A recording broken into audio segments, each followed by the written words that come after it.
அன்புள்ள சகோதர சகோதரிகளே, உங்களை இந்த பதிவில் சந்திப்பதில் மிக்க மகிழ்ச்சி அடைகிறேன். உங்கள் அனைவருக்கும் எனது பணிவான வணக்கத்தை தெரிவித்துக் கொள்கிறேன். நம்முடைய கத்தோலிக்க மக்கள் மத்தியில் அவர்களுடைய சிந்தனையில் சில கேள்விகள் உள்ளன. அதில் ஒரு கேள்வி சிலை வழிபாடு. ஆகவே இந்த பதிவில் இதை பற்றி நான் பேச வந்திருக்கிறேன். என்னுடன் மறைக்கல்வி தலைவராக இருக்கும் திரு ஆல்பர்ட் அவர்களும் நம்மோடு பேச இருக்கிறார். ஆகவே நாம் அவரை இப்போது அன்புடன் வரவேற்போம். வணக்கம் ஃபாதர், உங்களோட இந்த பதிவிலே பங்கெடுக்கிறதுல எனக்கும் மிகுந்த சந்தோஷம். சற்று முன்பு நீங்கள் சொன்னீங்க இந்த பதிவிலே சிலை வழிபாடு குறித்து பேசப்பட போகுது அப்படின்ட்டு சொன்னீங்க. இதை குறித்து நிறைய விளக்கங்களை நான் உங்களிருந்து பெற்றுக்கொள்ள ஆசையோடு வந்திருக்கிறேன். நிச்சயமாக மக்கள் சார்பாக ஒரு சில கேள்விகள் மக்கள் சார்பாக நான் கேட்க போகிறேன். அதுக்கு தகுந்த நல்ல பல விளக்கங்களை நீங்கள் கொடுப்பீங்கன்னு நான் நம்புகிறேன். இப்பொழுது நம்ம கேள்விக்கு போகலாம். சரிங்க ஃபாதர், 10 கட்டளையில் முதல் கட்டளை இந்த சிலை வழிபாடு குறித்து தான் சொல்லப்பட்டிருக்கு. ஆனால் நம்முடைய கத்தோலிக்க ஆலயங்களில் பார்க்க போனால் இந்த மாதிரி நிறைய சிறுபங்கள், புனிதருடைய சிறுபங்கள், புனிதருடைய படங்கள், ஆண்டவருடைய சிறுபங்கள் படங்கள், இப்படி நிறைய இருக்கு. அப்படி என்றால் நம்முடைய திருச்சபை, கத்தோலிக்க திருச்சபை இந்த சிலை வழிபாடை ஆதரிக்கிறதா அல்லது மக்களை வழிபாட சொல்லி தூண்டுகிறதா? இதை குறித்து விவிலியத்தில் ஏதாவது உண்டா, விளக்கங்கள் இருக்கா? இது உங்க கருத்து என்ன, கொஞ்சம் சொல்லுங்க. நிச்சயமாக சிலை வழிபாடு ஒரு தவறான ஒரு செயல். அது சிலை வழிபாடு செய்யக்கூடாது நம்ம. ஆனால் சிலை வழிபாடு என்பது என்னவென்று முதல் தெரியும் நம்மளுக்கு. உண்மையிலே இந்த வாசகம் அதை பற்றி தான் சொல்லுதா இல்லையான்னு. சும்மா நம்மள கத்தோலிக்கர்களை நம்ம சிலையை வணங்குறோம், படங்களை வணங்குறோம், உருவத்தை வணங்குறோம்னு சும்மா சொல்லக்கூடாது. நினைக்கிறேன் நம்ம விவிலியத்தை சரியா புரிஞ்சுக்கலன்னு நினைக்கிறேன். சரியா உண்மையிலேயே அந்த வார்த்தை என்ன சொல்லுது, எதை பத்தி சொல்லுது, அதை பத்தி கொஞ்சம் தெரிஞ்சுக்கிட்டா நம்ம உண்மையிலேயே அந்த உண்மையான அர்த்தத்தை நான் புரிஞ்சுக்குவோம். விவிலியத்தை படிக்கிறது அவ்வளவு எளிதில்லை. ஏன்னா அந்த காலத்துல எத்தனையோ வருஷத்துக்கு முன்ன, 5000 வருஷத்துக்கு முன்ன இதெல்லாம் எழுதப்படுது. அப்போ உள்ள சிந்தனை, எந்த மொழி பாவித்திருக்காங்க, எதனால எழுதுனது, அதோட பின்னணி என்ன, இதெல்லாம் தெரிஞ்சுக்கணும். இதெல்லாம் தெரிஞ்சாதான் நம்ம சரியா அதை நம்ம புரிஞ்சுக்க முடியும். இது புரியாட்டினா தான் சும்மா நம்ம இன்னைக்கு படிக்கிறோம்ல, மேலோட்டமா படிக்கிறோம், சிலை வழிபாடுன்னு போட்டிருக்கு, அது உண்மையிலேயே என்னதுன்னு தெரியாது நமக்கு. அப்ப சிலை வழிபாடு என்ன, எந்த சிலையும் வணங்கக்கூடாது, எந்த படத்தையும் வணங்கக்கூடாது அப்படின்னு போயிடும். ஆகவே இப்போது ஆல்பர்ட் சரி, ஒரு உதாரணத்துக்கு நம்ம அந்த வாசகத்தை படிக்கிறோம், படிச்சு பார்க்கலாம் என்ன சொல்லுது. விடுதலை பயணம் புத்தகத்தில் அதிகாரம் 20 வசனங்கள் 1 to 4 வரை நீ படித்து பார்க்கலாம். கடவுள் அருளிய வார்த்தைகள் இவையே: நானே உன் கடவுளாகிய ஆண்டவர், அடிமை வீடாகிய எகிப்து நாட்டினின்று உன்னை வெளியேற செய்தவர். என்னை தவிர வேறு தெய்வங்கள் உனக்கு இருத்தல் ஆகாது. மேலே விண்வெளியில், கீழே மண்ணுலகில், பூமிக்கடியே நீத்திரலில் உள்ள யாதொன்றின் சிலையையோ ஓவியத்தையோ நீ உருவாக்க வேண்டாம். நீ அவைகளை வழிபடவோ அவற்றுக்கு பணிவிடை புரியவோ வேண்டாம். ஏனெனில் உன் கடவுளும் ஆண்டவருமாகிய நான் இதை சகித்துக் கொள்ள மாட்டேன். என்னை புறக்கணிக்கும் மூதாதையரின் பாவங்களை பிள்ளைகள் மேல் 3ஆம் 4ஆம் தலைமுறை மட்டும் தண்டித்து தீர்ப்பேன். சரி ஆல்பர்ட், நல்லா படிச்ச. நான் ஒண்ணு சொல்றேன், நம்ம இதோட வசனத்தோட விளக்கத்தை தெரிஞ்சுக்கணும்னா அந்த காலத்துக்கு போகணும். இங்கிலீஷ் சொல்லுவாங்க must know the context. Context எடுத்துட்டு படிச்சா விளங்காது. அதனால அது கான்டெக்ஸ்ட்க்கு போகணும். கான்டெக்ஸ்ட் என்னது, சூழ்நிலை என்னது, என்ன மாதிரி சூழ்நிலை எழுதப்பட்டது. அப்ப அந்த காலத்துல இஸ்ராயல் மக்கள் மற்ற மனிதர்களோடு வாழ்ந்திருக்காங்க. அதாவது முக்கியமாக கணநையர், அவங்களுடைய பழக்க வழக்கத்துல பல தெய்வங்கள் இருக்கு அவங்களுக்கு.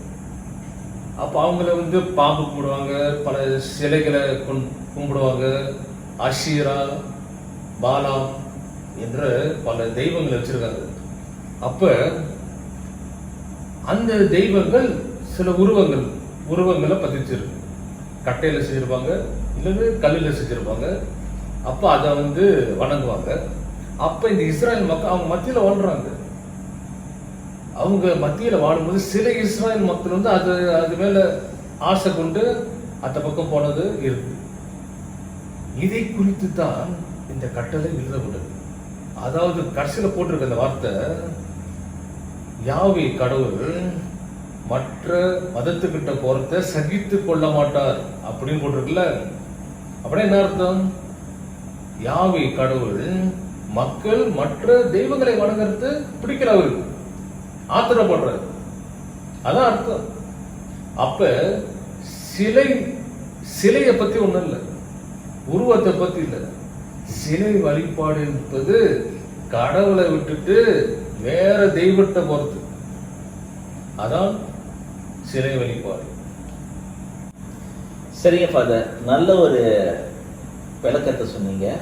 அதாவது நான் இப்போ நீங்க சொன்ன அந்த வாசக பகுதியில அதோடைய உள் அர்த்தம், உள் அர்த்தத்துடைய கருத்தையை வந்து யாவே கடவுளுக்கு தன்னுடைய மக்கள் மற்ற வழிபாட்டுக்கு திரும்பக்கூடாது, மற்ற வழிபாட்டுக்கு கலந்திருக்க கூடாது என்பது தான் அங்கு அதோடைய கருத்து சொல்லப்பட்டிருக்கு அப்படின்னு நீங்க மிகுந்த அழகாக அந்த விளக்கத்தை சொன்னீங்க. அப்படி ஃபாதர், இன்னொரு பகுதியில இனச்சட்ட புத்தகம் 4வது அதிகாரம் 35வது வசனத்துல இதை குறித்து சொல்லப்பட்டிருக்கு, சிலை வழிபாடு குறித்து சொல்லப்பட்டிருக்கு. அந்த வசனத்தை படிக்க.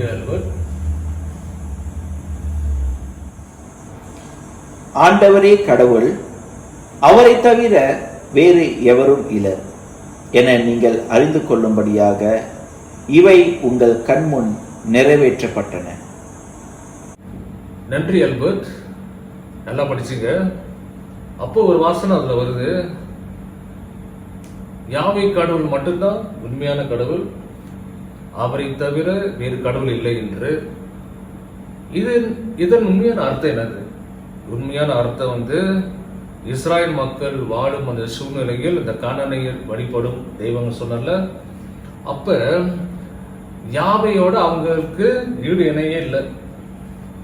எல்லாத்துக்கும் மேலானவர் யாவை தான். ஆகிய மக்கள் வந்து யாவை கடவுளை மட்டும் வழிபட வேண்டும் என்று இந்த வசனம் சொல்கிறது.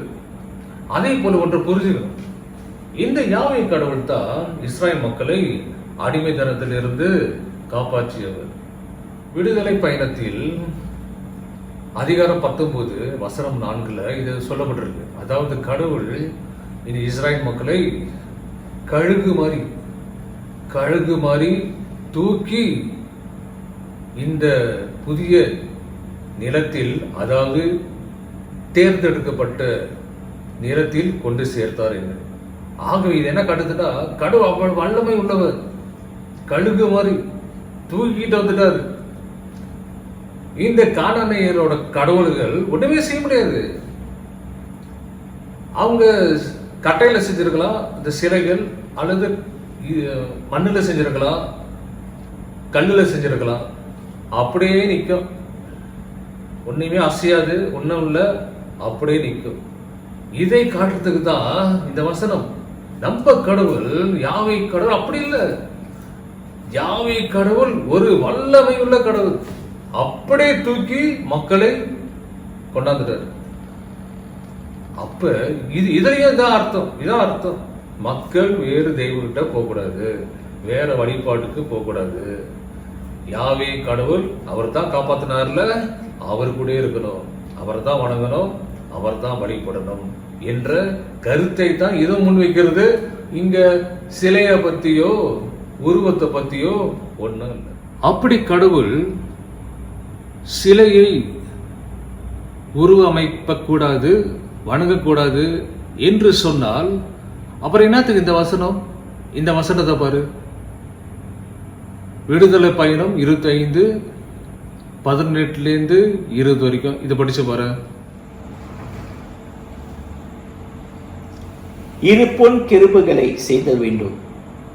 இரக்கத்தின் இருக்கையிலுள்ள இரு பக்கங்களிலும் அவற்றை அடிப்பு வேலையாக அமைப்பாய். ஒரு புறத்தில் ஒரு கெருபும் மறுபுறத்தில் மற்றொரு கெருபுமாக அமைக்க வேண்டும். இரக்கத்தின் இருக்கையோடு இணைந்ததாக அதன் 2 ஓரங்களிலும் கெருபுகளை செய்துவை. அக்கெருபுகள் தன் இறக்கைகளை மேலோக்கி விரித்தவாறும் இரக்கத்தின் இருக்கையை தம் இருக்கைகளால் மூடியவாறும் இருக்கட்டும். கெருபுகளின் முகங்கள் ஒன்றையொன்று நோக்கியவாறும் இரக்கத்தின் இருக்கையை பார்த்தவாறும் விளங்கட்டும். அப்போ அந்த படிச்சீங்கல்ல அல்பர், இப்போ பார்த்தீங்கல்ல அந்த வசனத்துல கடவுள் வந்து என்ன சொன்னார்? சமனுசுகளை உருவம் செய்ய சொல்லியிருக்காரு. அப்புறம் ரக்கைகளை பத்தி சொல்லியிருக்காரு. இப்போ இதெல்லாம் சிலை தானே.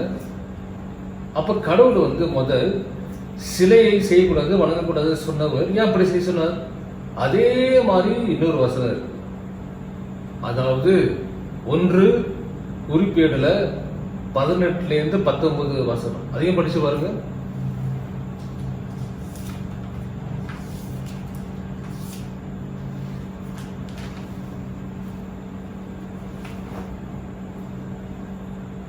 தூப பீடத்திற்கான புடமிடப்பட்ட பொன்னின் நிறையும் கொடுத்தார்.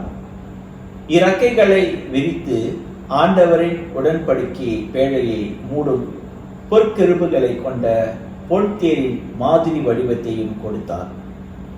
தாவீது இந்த மாதிரிகள் அனைத்தையும் ஆண்டவரே தம் கையால் வரைந்தளித்து அவை அனைத்தையும் செய்யும்படி எனக்கு உணர்த்தினார் என்றார். அதே போல எசேக்கியேல் ஆகமத்தில், அதாவது அதிகாரம் 41 17 18, அவர் ஆலயத்தை பத்தி பேசுறார். ஆலயம் எப்படி கட்டப்பட வேண்டும், அதில் என்னென்ன அமைக்க வேண்டும், என்னென்ன உருவங்களை பற்றியும் அதில் பேசியுள்ளார். அதை கொஞ்சம் படிக்கலாமா?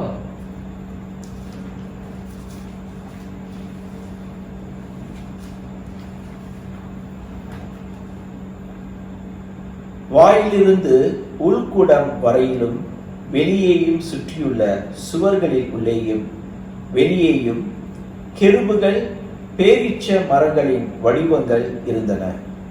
ஒவ்வொரு கெருபையும் அடுத்து ஒரு பேரீச்ச மர வடிவம் அமைந்திருந்தது. ஒவ்வொரு கெருபுக்கும் 2 முகங்கள் இருந்தன.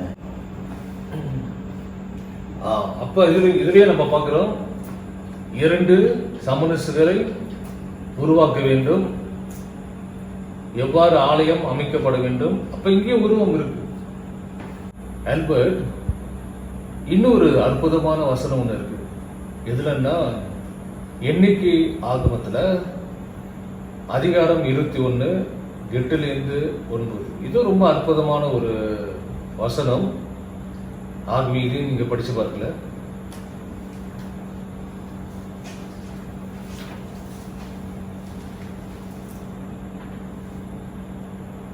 அப்போது ஆண்டவர் மோசேயிடம், கொள்ளிவாய் பாம்பொன்றை செய்து அதை ஒரு கம்பத்தில் பொறுத்து கடிக்கப்பட்டோரில் இதை பார்க்கிற ஒவ்வொருவனும் பிழைப்பான் என்றார்.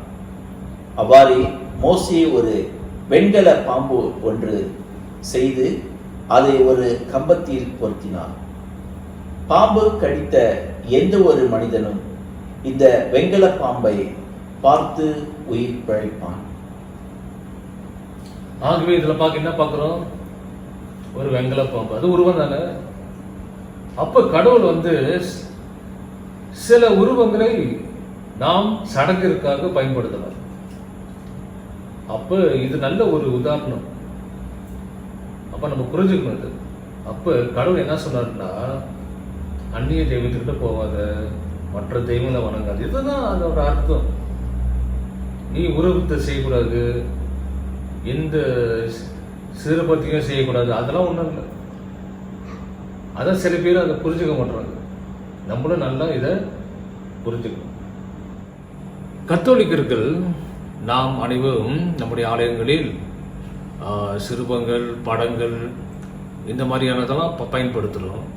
சரி, படங்கள் வச்சுக்கோங்க, படமோ சிறோ நம்ம ஆலயத்தில் இருக்குது, வீட்லேயும் இருக்குது. என்னத்துக்கு வச்சுருக்கோம்? நாம் வந்து ஒரு அந்தோனியாரோட சிறுவம், மாதாவோட சிறுவம் வச்சுருக்கோம். இதெல்லாம் என்னது? இதெல்லாம் வந்து ஓரளவுக்கு நம்மளுக்கு ஒரு உண்மையை காட்டுறதுக்காக. அதாவது அந்தோனியார் கூட தான் இருப்பார், மாதா அப்படி தான் இருப்பாங்க. அப்போ அவர்களை நினைவு ஊட்டும் ஒரு சாதனமாக இது அமைகிறது. ஒரு அம்மாவோட படம், அம்மா இறந்துட்டாங்க, வீட்டில் இருக்கு, மாட்டி வச்சிருக்கோம். என்னத்துக்கு வச்சிருக்கோம்? அப்போ அந்த படத்தை பார்க்கும்போது நம்முடைய அம்மாவை நாம் நினைவு கூறுவோம். அதே மாதிரி தான் ஆதி திருச்சபையில இயேசுவின் படங்கள், மாதாவோட படம் எல்லாம் பயன்படுத்தப்பட்டது. ஏன்னா அப்போ உள்ள மக்கள் வந்து இன்னைக்கு மாதிரி இல்லை. அப்போ படிப்பறிவு கொஞ்சம் குறைவா இருக்கும். அப்போ அவங்க புரிஞ்சதுக்காக படங்கள் வரையப்பட்டது. நம்முடைய பிரித்து போன சகோதரர்களும் அப்படிதான் இருக்காங்க. அவங்க வந்து சண்டே கிளாஸ் இருக்குல்ல, சண்டே ஸ்கூல் பிள்ளைகளுக்கு சொல்லி கொடுக்கும் போது சில படங்களை நிச்சயமாக பயன்படுத்துறாங்க. இப்போ அதே மாதிரி தான் நம்மளும். அதே நேரத்தில் ஆல்பர்ட், கிறிஸ்துமஸ் அப்ப நான் பார்த்துருக்கேன் சில பிரிந்து போன சகோதரர்களோட ஆலயங்கள்ல. அதாவது ஆலயம் முன்னுக்கு அவங்க குடியில் வச்சிருப்பாங்க. அப்ப குடியில் என்ன இருக்கு? சூசியப்பர் இருக்காரு, மாதா இருப்பாங்க, சமரசுகள் இருப்பாங்க, இயேசுவும் இருப்பாங்க, ஆடு மாடு எல்லாம் இருக்கும். அதெல்லாம் சில தானே. இப்போ அதனால தான் அந்த கிறிஸ்துமஸ் குடியில் அந்த சிறுபங்களாம் இருக்கு. மாதா இருக்காங்க, சூசியப்பர் இருக்காரு, ஜீசஸ் இருக்காரு, சமரசுகளாக இருக்காங்க. ஏன் வச்சிருக்கோம்? நம்ம இந்த மாதிரி தான் இயேசு பிறந்திருப்பாரு. ஒரு அடையாளம், ஒரு நம்மளை வந்து உணர்த்துறதுக்கு அடையாளம். அது நம்ம கும்பிடுமா? அதை கும்பிடல, கடவுள் இல்லை, அது ஒரு உருவம். நமக்கு ஒரு எடுத்துக்காட்டு மாதிரி. நம்ம வந்து உருவத்தை வணங்குறது இல்லை, உருவத்தை வந்து வணங்கி அது கடவுளை நினைக்கிறது இல்லை. அதெல்லாம் ஒரு எடுத்துக்காட்டு நம்மளுக்கு. இதே மாதிரி ஒரு சம்பவம் பைபிள்ல இருக்குது. எங்கன்னா 2ஆம் அரசர் ஆகமத்தில் 18வது அதிகாரத்தில் 4வது வசனம். என்னதுன்னா மோயிசன் கதை தெரியல நம்மளுக்கு. அப்ப மோயிசன் வந்து இந்த பாம்பு கடியிலான மக்கள் செத்தாங்க, ரொம்ப பேர் செத்தாங்க. அப்ப அவங்களை காப்பாத்துறதுக்காக பாம்பு வடிவத்துல வெங்கலத்துல ஏற்றி வச்சாரு. அதை பார்த்து ரொம்ப பேர் குணமானாங்க. இந்த மக்கள் என்ன செஞ்சிட்டாங்கன்னா அதை எடுத்துட்டு போய் வழிபட ஆரம்பிச்சிட்டாங்க. வழிபடனா அது கடவுள் மாதிரி நினைச்சு வழிபட ஆரம்பிச்சிட்டாங்க. அது பெரிய தவறு, குற்றம். அது மாதிரி செய்யக்கூடாது. அதனால தான் அந்த அரசர் வந்து ஒரு நல்ல அரசர், எசேக்கியான்ற அரசர், அதை அப்படியே அப்புறப்படுத்திட்டாரு, எடுத்துட்டாரு. நீங்க படிச்சு பாருங்க, அதுல இருக்கு.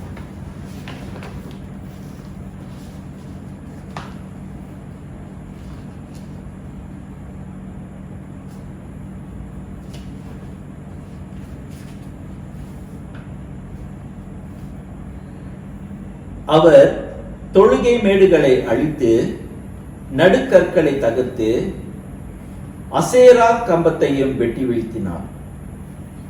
மோசேயால் செய்து வைக்கப்பட்ட வெண்கல பாம்பு சிலையையும் உடைத்தெறிந்தார். ஏனெனில் இஸ்ராயேல் மக்கள் அன்று வரை அதற்கு தூபம் காட்டி வந்தனர். அது நெகுஸ்தான் என்று அழைக்கப்பட்டு வந்தது. சரி, ரொம்ப நல்லா படிச்ச. அதே மாதிரி இணை சட்டத்துல 5வது அதிகாரத்துல 9ல நாம் எந்த உருவத்தையும் வணங்கக்கூடாது அப்படின்னு சொல்லப்பட்டிருக்கு. நீ படிச்சு பார்க்கலாம். நீ அவைகளை வழிபடவோ அவற்றுக்கு பணிவிடை புரியவோ வேண்டாம். அதான் அக்பர் மத படிச்சல. நாம் எந்த உருவத்தையும் இந்த சிலையோ வச்சுக்கலாம், வணங்கக்கூடாது, அதற்கு பணிவிடை செய்யக்கூடாது. ஆனா ரொம்ப பேர் நினைக்கிறாங்க நம்ம கத்தோலிக்கர்கள் வந்து சிறுபங்களை, இந்த படங்களை இதெல்லாம் வந்து வணங்கி பணிவிடை செய்யறோம்னு நினைக்கிறாங்க. அங்கதான் கன்ஃபியூஷன் ஆகுது. இல்ல, இப்ப பாருங்க, ஜப்பானுக்கு போனா அங்க மக்கள் வந்து ஒருத்தரை இப்படி தலையை சாய்த்து வணங்குறாங்க. அப்போ கடவுளா முன்னுக்கு இருக்கிறவங்க. ஒரு அரசரை பார்க்கும்போது கூட நம்ம பார்க்கலாம், மினிஸ்டர்ஸ்லாம் அரசரை பார்க்கறாங்க, அரசரப்போ வணங்குறாங்க. அது மரியாதை. அந்த அரசர் கடவுளா? இல்ல. அதே மாதிரி ஒரு கத்தோலிக்கர் மாதா சிறுபம் இயேசு சிறுபம் எனக்கு முழங்காலிட்டு ஜெபம் செய்யறாங்கன்னா அந்த உருவத்தை வணங்கல. அது ஒரு விதமான மரியாதை கொடுக்குறது. அப்ப இது வித்தியாசம் தெரியும். நம்ம வந்து உருவத்துக்கு சிறுபத்துக்கு மரியாதை தான் கொடுக்கணும். அதாவது அது கடவுளோட உருவம், புனிதர்களோட உருவம், இயேசுவோட உருவம், அதுக்கு ஒரு மரியாதை. அது வணங்கல, அது கடவுள் அல்ல, ஒரு அடையாளம் தான், அவ்வளவுதான். சரிங்க ஃபாதர், மக்கள் உள்ளத்துல இருந்த பல கேள்விகளுக்கு நீங்க விவிலிய ஆதாரத்தோட நிறைய விளக்கங்களை கொடுத்தீங்க. குறிப்பாக இந்த சிலை வழிபாடை குறித்து நிறைய விளக்கங்களை கொடுத்தீங்க, சொல்லியிருந்தீங்க. இப்பொழுது இந்த சிலை வழிபாடு குறித்து மக்களுக்கு அது புரியும் வகையில நம்முடைய கத்தோலிக்க திருச்சபையுடைய படிப்பினை, அந்த போதனை என்ன, அதை குறித்து அந்த விளக்கங்களை கொஞ்சம் நீங்க அதை பத்தி பேசுனா ரொம்ப சிறப்பாக இருக்கும். சரி, ஆதி காலத்துல இருந்து அப்போஸ்தலர் காலத்துல இருந்து 1566 கவுன்சில் ஆஃப் ட்ரெண்ட், அங்க வந்து நம்மளுடைய கத்தோலிக்க படிப்பினையில சொல்லப்பட்டிருக்கு, எந்த சிலையையும் எந்த உருவத்தையும் நாம் வணங்கக்கூடாது. அது வந்து பெரிய தவறு. எந்த சிலையையும் உருவத்தையும் கடவுள்னு நினைச்சு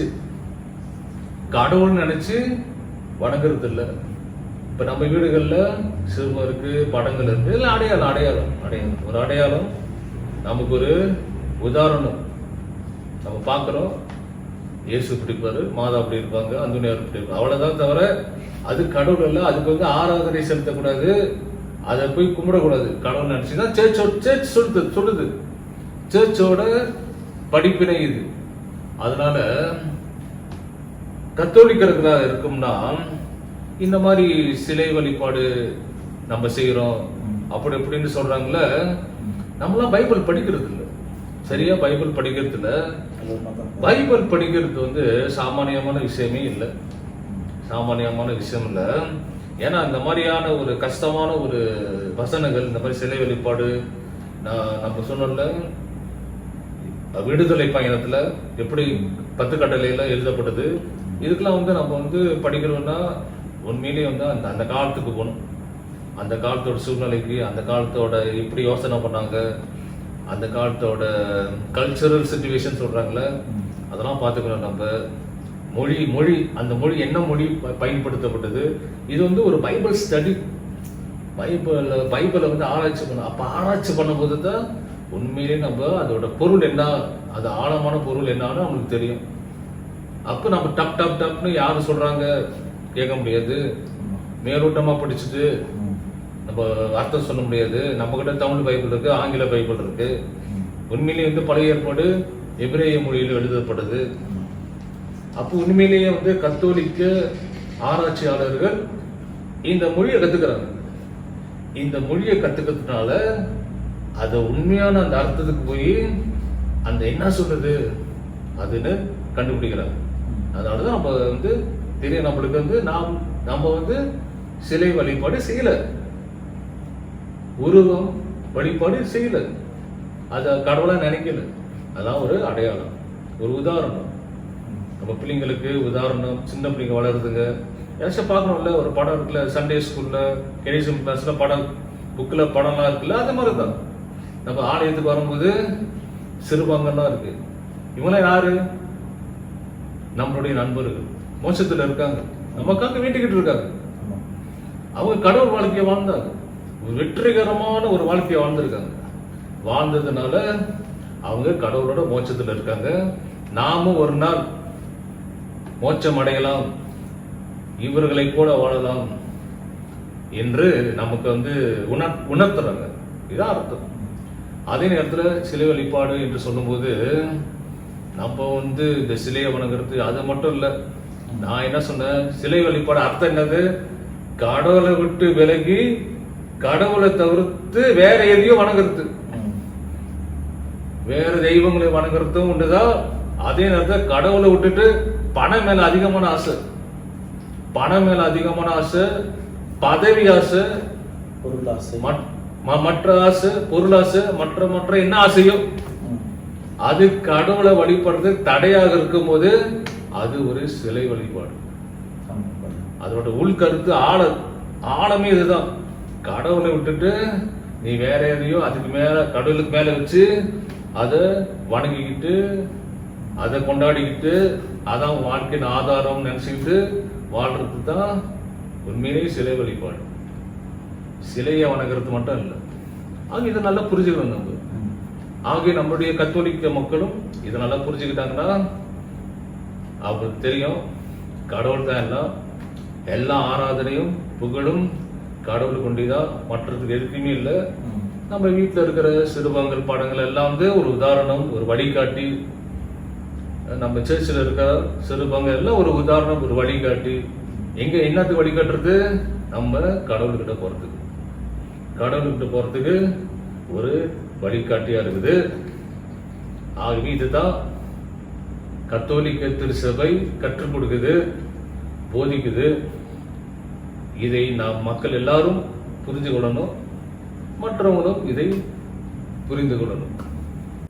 சரிங்க ஃபாதர், இவ்வளவு நேரமாக இந்த பதிவில இந்த காணொலியில வந்து மக்களுடைய உள்ளத்துல எழும்பின பல கேள்விகளுக்கு விவிலிய ஆதாரத்தோட பல விளக்கங்களை கொடுத்தீங்க. அதே நேரத்துல இதை குறித்து இந்த சிலை வழிபாடு என்றால் என்ன, திருச்சபையுடைய இதை குறித்த போதனை என்ற அந்த விளக்கத்தையும் எங்களோட பகிர்ந்து கொண்டீங்க. நிச்சயமாக இந்த பதிவை பார்க்கக்கூடிய மக்களுக்கு நிச்சயமாக புரிந்திருக்கும் என்று நம்ம நம்புவோம். உங்களோட இந்த பதிவில் கலந்து கொண்டதுக்கு என்னுடைய மனமார்ந்த நன்றியும் வாழ்த்தையும் தெரிவித்துக் கொள்கின்றது. அல்பர்ட், நானும் உங்களுக்கு நன்றி சொல்லணும். இந்த பதிவில் என்னோட சேர்ந்து இந்த கேள்வியெல்லாம் கேட்டு என்னோட இந்த வாசகம் படிச்சதுக்காக எனது மனமார்ந்த நன்றியை தெரிவித்துக் கொள்கிறேன்.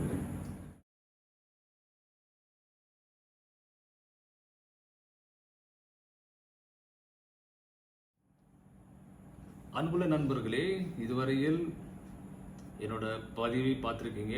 இதுவரையில் நான் வெளியிட்ட பதிவு எல்லாத்தையும் பார்த்துருக்கீங்க. ஆகவே உங்களுக்கு என்னுடைய நன்றியை தெரிவித்துக் கொள்கிறேன். அதே நேரத்தில் இந்த பதிவில் உங்களுக்கு ஏதாச்சும் கேள்விகள் இருந்தால் தயவுசெய்து என்னுடைய காமெண்ட் பாக்ஸில் நீங்கள் கேட்கலாம். ஆகவே உங்களிடம் நான் கேட்டுக்கொள்வது, தயவுசெய்து இதை ஷேர் பண்ணுங்கள், உங்கள் கேள்விகளை எனக்கு கொடுங்க.